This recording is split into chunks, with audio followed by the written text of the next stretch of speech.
কেমন আছো? আশা করি ভালো আছো। আমার বিশাল শরীর খারাপ ছিল, আমার হাই প্রেশার, আমার সুগার, আমি শুয়ে উঠতে পারছিলাম না, তাই এতদিন ভিডিও ছাড়িনি। সেই দেখো আমার উনুন ডাকা আছে, বৃষ্টিও এরকম পড়ছে। আজকে তোমাদের দেখাবো আমি সয়াবিনের ভুনা করে। তোমরা পুরো ভিডিওটা দেখতে থেকো। অনেক দিদি ভাই আমাকে কমেন্ট করছে যে দিদি তুমি রান্না করছো না কেন, ভিডিও ছাড়ছো না কেন। তাই আমার শরীরটা এখনও ভালো সুস্থ হয়নি, তাও আমি আস্তে আস্তে উঠে রান্না করব। বাইরে বিশাল বৃষ্টি হচ্ছে, তোমরা আমার ভিডিওটা দেখতে থাকো। দেখো সয়াবিন 5 মিনিট আগে আমি ভিজিয়ে রেখে দিয়েছি। সয়াবিনটা ভিজিয়ে রাখলে নরম হয়ে যায়, তারপরে ভুনা করবো তো খেতেও ভালো লাগে।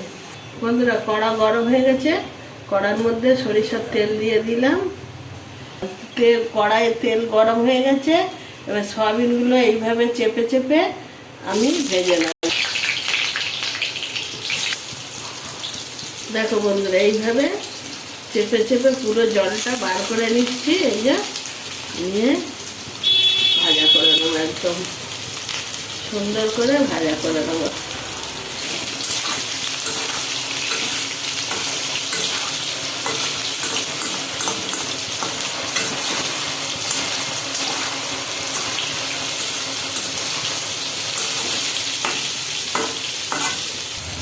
বন্ধুরা দেখো, সয়াবিন লাল লাল করে ভাজা হয়ে গেছে, এবার আমি তুলে নেব।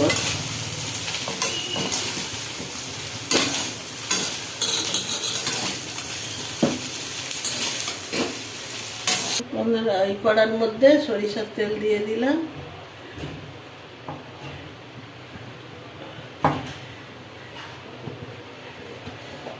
বন্ধুরা, সয়াবিনের ভুনা করার জন্য আমি পেঁয়াজ বাটা, টমেটো বাটা, আদা রসুনের পেস্ট সব নিয়ে নিয়েছি। তেল গরম হয়ে গেছে, এবার আমি পেঁয়াজ বাটাটা প্রথমে দিয়ে দিলাম।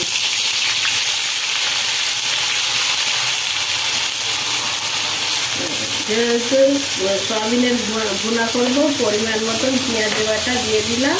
বন্ধুরা দেখো, পেঁয়াজের জলটা ভালো করে শুকিয়ে নেবো আমি।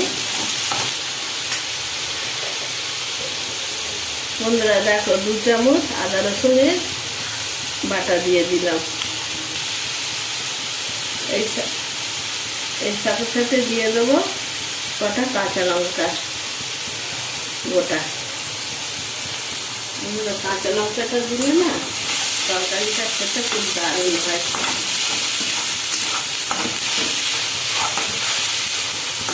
এবার আমি দেবো টমেটো পেস্ট। দেখো বন্ধুরা, টমেটো পেস্ট যাবে।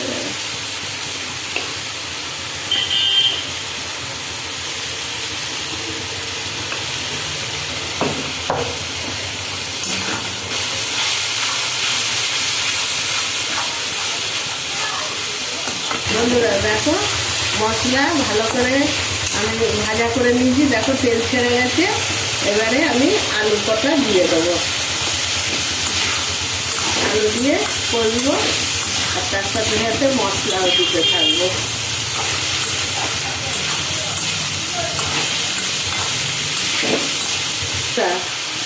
দেখো, স্বাদ মতো লবণ দিয়ে দিলাম আমি। স্বাদ মতো লবণ দিয়ে দিলাম। এবার দেবো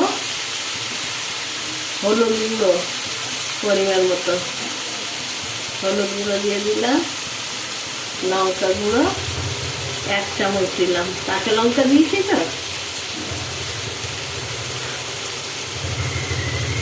ভাজা মশলা, ধনে জিরে মরিচের গুঁড়ো 1 চামচ দিয়ে দিলাম। বন্ধুরা দেখো, এবার আমি ভেজে রাখা সয়াবিনটা দিয়ে দিলাম, দিয়ে ভালো করে কষতে থাকবো। বন্ধুরা দেখো, এইভাবে রান্না করলে খেতে দারুণ লাগে। বন্ধুরা, আমি কষানোর জন্য জলটা দিয়ে দিলাম, দিয়ে ঢাকা দেবো। একটু ঢাকা দেবো।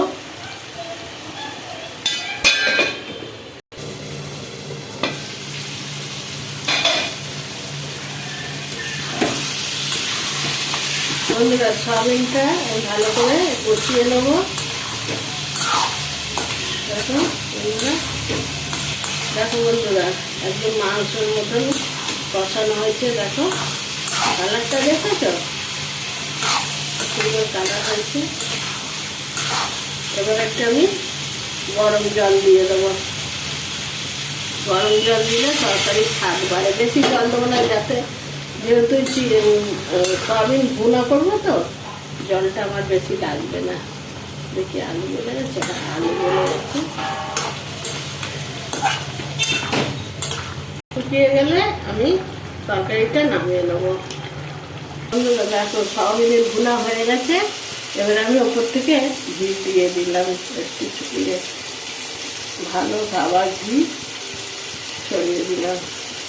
বন্ধুরা দেখো, যারা সয়াবিন খেতে চায় না তারা এইভাবে একবার রান্না করে তাদের বাচ্চাদের তারা খেয়ে দেখো, খুব দারুণ স্বাদ। এইভাবে করতে হবে সয়াবিনের ভুনা। দেখো দেখেছ, তুমি ভাত, রুটি, পরোটা যার সঙ্গে খেতে পারো, তুমি ভালো লাগবে, দারুণ। দেখো হয়ে গেছে, এবার আমি নামিয়ে নেবো। বন্ধুরা আশা করি তোমাদের পুরো ভিডিওটা ভালো লেগেছে। ভালো লাগলে বন্ধুরা লাইক করে দিও, চ্যানেলটা সাবস্ক্রাইব করে দিও, বন্ধুদের সাথে শেয়ার করো। ভালো থাকো, সুস্থ থাকো। আগামীকাল আবার দেখা হচ্ছে নতুন ভিডিও নিয়ে। রোজ ভিডিও দেওয়ার চেষ্টা করব।